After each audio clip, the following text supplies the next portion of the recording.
Allez, c'est parti pour ce décryptage.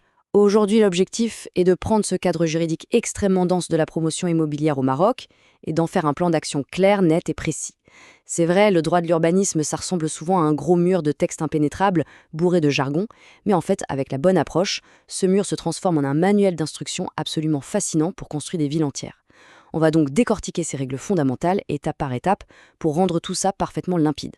Penchons-nous d'abord sur ce document historique, le bulletin officiel du 12 octobre 1993. Ce décret bien spécifique vient dicter les règles exactes pour appliquer la loi 2590. Et c'est littéralement la fondation sur laquelle repose toute l'expansion urbaine moderne au Maroc. Sans ce texte, pas de route, pas de parc, pas de nouveaux quartiers bien structurés. C'est tout simplement le point de départ incontournable de tout développement immobilier légal dans le pays. Bon, avant d'aller plus loin, il faut absolument qu'on se mette d'accord sur le vocabulaire.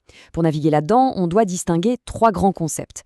D'abord, les lotissements, c'est-à-dire l'aménagement de terrains complètement vierges. Ensuite, les groupes d'habitation, qui concernent la construction d'ensembles de plusieurs logements. Et enfin, les morcellements, qui consistent tout bêtement à diviser des parcelles de terrain qui existent déjà. Gardons bien ces trois catégories en tête, c'est ce qui dicte toute la logique du décret. Au programme aujourd'hui, on commence par une introduction au décret. On enchaîne avec les exigences fondamentales des lotissements, le processus d'autorisation, la fameuse commission de réception définitive, les règles pour les groupes d'habitation et enfin, la réglementation des morcellements. On y va ? Première partie, les lotissements et les exigences fondamentales, ce qui constitue la base du titre I.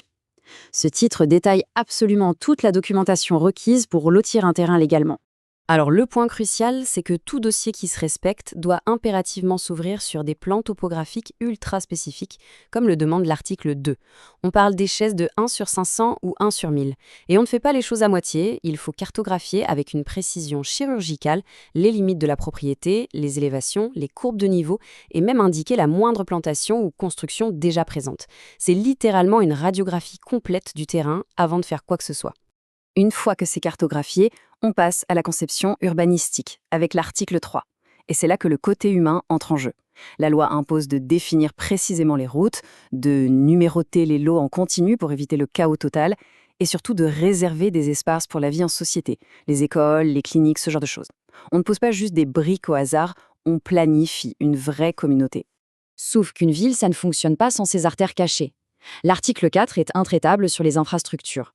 Sous la terre, tout doit être cartographié. Les canalisations d'eau, les égouts, l'électricité, les télécoms. La loi exige même des profils en travers des voies. En gros, tout doit être calculé, mesuré et justifié, bien avant de donner le premier coup de pelleteuse. Deuxième partie, le processus d'autorisation, ou comment passer de la paperasse à la permission d'aménager.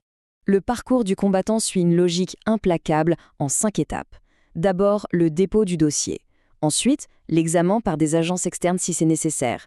Puis, la notification par lettre recommandée. L'étape 4 est super intéressante. On doit laisser sur le chantier une copie des documents avec la mention « ne variéture ». Ça veut dire en clair, on ne modifie plus rien du tout et ça reste à disposition des contrôleurs. Et on boucle tout ça avec la déclaration officielle d'achèvement des travaux. Ce qui nous amène aux articles 9 à 15, qui sont passionnants. Le décret prévoit des cas où l'avis d'agence externe est carrément obligatoire. Imaginons un projet de plus de 50 lots dans une zone non planifiée ou bien juste à côté d'une demeure royale. Là, pas question d'arranger ça au niveau local. Il faut obligatoirement l'avis de l'autorité gouvernementale chargée de l'urbanisme. C'est du très sérieux. Troisième partie, la commission de réception définitive. C'est vraiment l'ultime point de contrôle. On fait un saut dans le temps. Les travaux sont finis. Eh bien, le lotissement ne s'ouvre pas comme ça. Il y a un énorme barrage bureaucratique à franchir, l'article 16. Et cet article impose qu'une vraie armée d'autorités municipales et techniques viennent sur place pour tout inspecter centimètre par centimètre. Ce n'est pas juste un coup de tampon sur un formulaire. Et on y trouve qui dans cette fameuse commission ? Tout le monde. Le président de la commune, l'architecte, l'urbanisme, les travaux publics et tous les distributeurs d'eau, d'électricité et de télécom. Pourquoi ? Parce qu'il faut que tous, sans exception, valident les travaux avant que les routes et les parcs ne passent dans le domaine public. Si une seule canalisation est posée de travers, le processus entier est bloqué. Quatrième partie, les règles pour les groupes d'habitation définies par le titre 2. Jusqu'ici, on parlait de terrain brut. Mais pour construire des ensembles de logements, la loi sort le grand jeu. L'article 18 introduit le concept de conformité cumulative. Ça veut dire qu'il faut fournir tous les documents hyper complexes des lotissements qu'on vient de voir et y ajouter toute la paperasse d'un permis de construire standard. C'est une double ceinture de sécurité pour être certain qu'on ne néglige ni le sol ni les bâtiments. 5e et dernière partie, la réglementation des morcellements, les exigences du titre 3. Là, on change complètement d'échelle. Diviser une parcelle existante sans créer de nouvelles routes, c'est beaucoup moins lourd.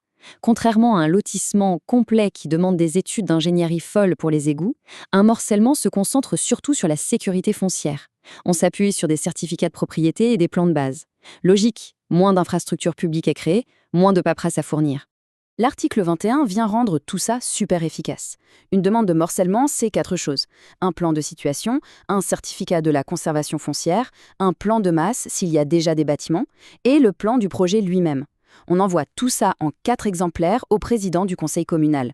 C'est rapide, bien encadré et juridiquement très solide. Alors, pour conclure ce décryptage, c'est quand même dingue de se dire que ce décret de 1993, ce n'est pas juste de l'encre sur du papier. C'est le squelette invisible de chaque rue, de chaque nouveau quartier qu'on traverse tous les jours.